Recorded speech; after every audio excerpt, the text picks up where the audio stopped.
Have you ever wondered why we go to war? Or why you never seem to be able to get out of debt? Why there is poverty, division, and crime?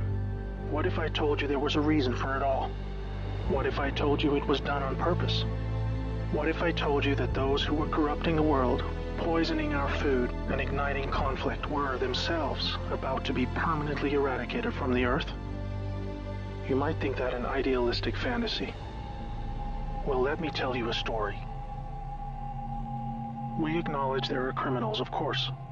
They rob your house, they steal your phone.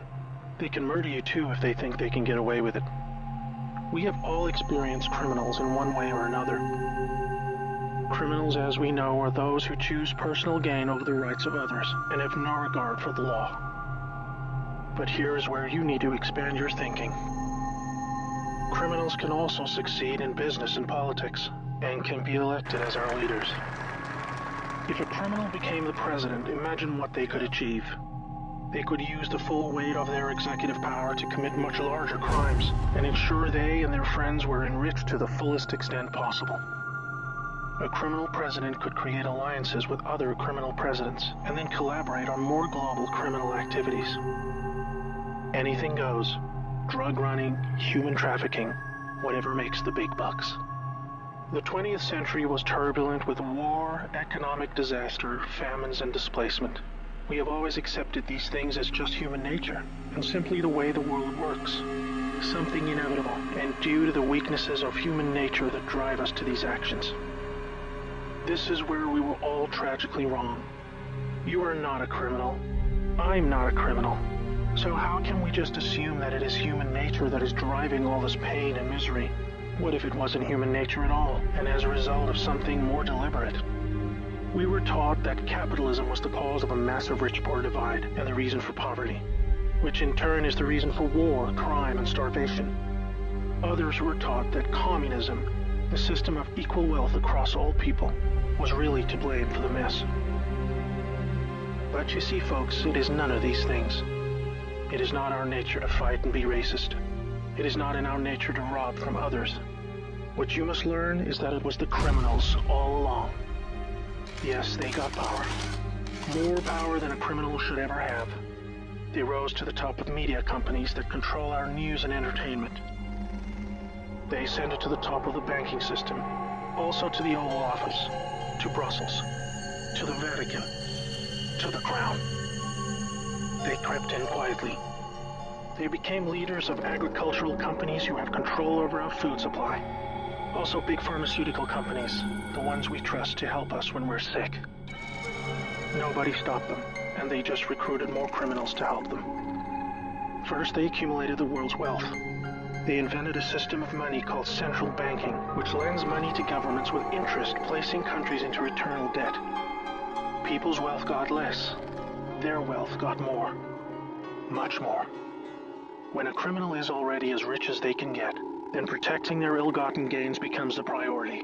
Angry citizens tired of being poor are a major obstacle and can revolt if they suffer enough.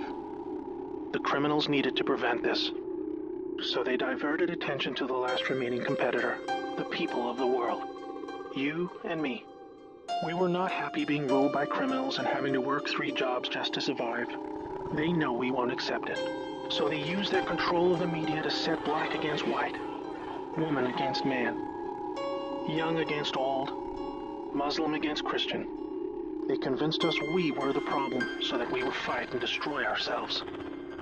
To get it done faster, they attacked all aspects of humanity that make us strong. Like family, using their influence over culture, they popularized lifestyle choices that led to a surge in broken homes, lost youth, and substance abuse. I could talk all day about how else they deliberately weakened us, and it would turn your stomach. We were just trying to get on with living. So where are all the good guys? Good people just want to get married, have kids, make a living, and enjoy their liberty. Well, there were good guys. Many. One became the President of the United States in January 1961. He knew about these criminals and wanted them gone. He knew their intentions for us all, and he wanted to fight them. Sadly, he had no idea how powerful they had become. Reagan also had good intentions for the American people. He knew this criminal mafia controlled almost everything by this stage, including the powerful rogue intelligence agencies. His economic policies were promising, but the criminals needed a weak America to hold on to their power. Reagan was shown with a bullet that a growing U.S. economy and prosperous citizens were not what the criminals wanted. It was looking pretty grim for good people. Every time someone wanted to stand up and do the right thing, they got stopped. Were we ever to be freed? These criminals are also known as the Deep State, or Cabal, because of how they control things behind the scenes. Every president after Reagan was one of these Deep State criminals, and their empire got even stronger. With each bad president came new depths America and the world would sink. The world collapsed into darkness. Do you need me to tell you how? Destroyed factories, declining job numbers, sicker people, opioids, destruction of Iraq, Syria, and Yemen with pointless war, displacement of people into Europe, ISIS, terrorism, collapsed governments, poverty, and genocide. Total misery. Do you think that was inevitable? Hell no. Well, here is where things start to take a new turn. When the full picture comes to be known, it will forever be regarded as the greatest story ever told. Well, here is the top line. Some good people still held positions of power. They valued humanity and the rule of law. While the criminals discussed their game plan at the annual Bilderberg meetings, the good guys were making plans of their own. The information age was coming to change history forever. As the internet flooded into every home and appliances became smarter, and when people started carrying tracking devices, an opportunity to put an end to criminal control over the world was emerging.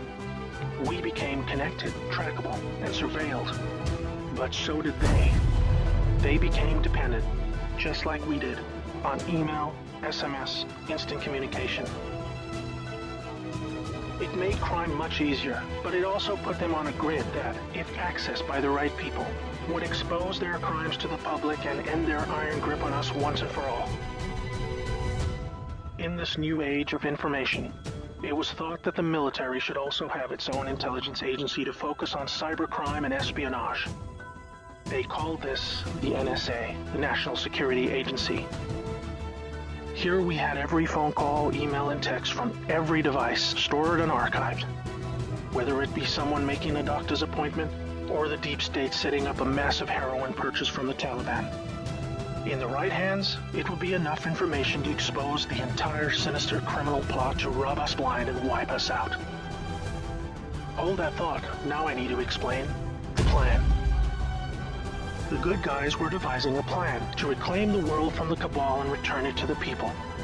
It would involve alliances with multiple countries, since the criminals had global rat lines, trade, and other infrastructure in place that would need their cooperation. It came down to two choices for America. Launch a military coup to seize the government from whichever Cabal puppet was in the White House at the time. Or win legitimately, take control of the NSA, expose the criminals for what they are, and arrest them all. Obviously, the first option would be very troubling for the public. With people still preoccupied with Cabal-engineered social issues, they would likely revolt and hurt themselves and others. No, it would have to be the latter. So they needed a candidate who could win, and who could win big. Many states like California had been so heavily inundated by criminals that even the voting machines were electronically set up to swing votes any which way.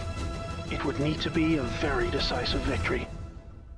Good patriots in the U.S. military and their global partners asked Trump to run for president so they could take back control of America legitimately without alarming the public. Trump was a good choice, obviously, because he overcame the voter fraud and won. But he was a patriot, and he was loved and admired by the public. He was not interested in joining the Cabal, because they hated America and he did not agree with them on that point. As soon as he showed interest in taking power, they activated their media assets to viciously turn on him. That's when we saw the sudden hatred emerge. Even when he won, the Cabal still had no idea what he was a part of, and the sophisticated plan that was about to unfold against them. Shocked at their loss, they mobilized their full arsenal of intelligence, media, money, and technology to try and take back power.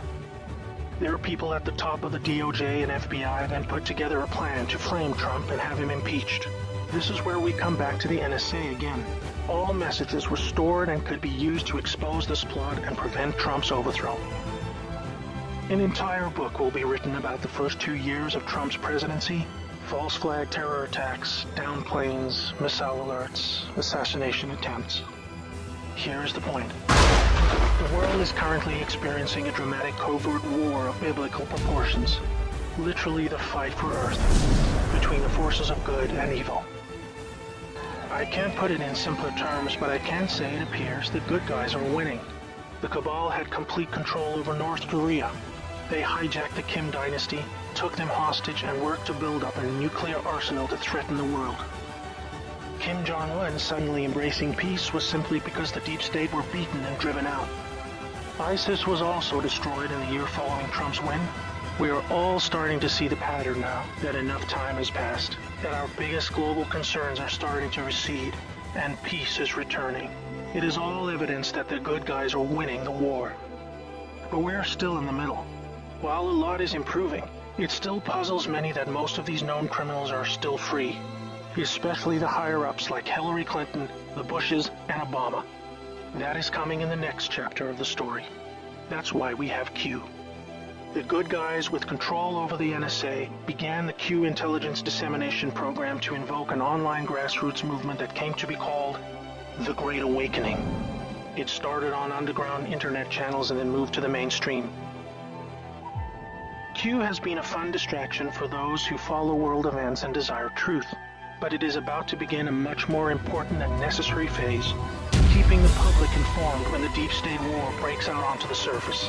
By this, I mean high-profile arrests. Yes, folks, the criminals I'm referring to are famous politicians, actors, singers, CEOs, and celebrities. People who have earned our trust, respect, and admiration. They have done very bad things that are all fully known and documented, and they will be severely punished.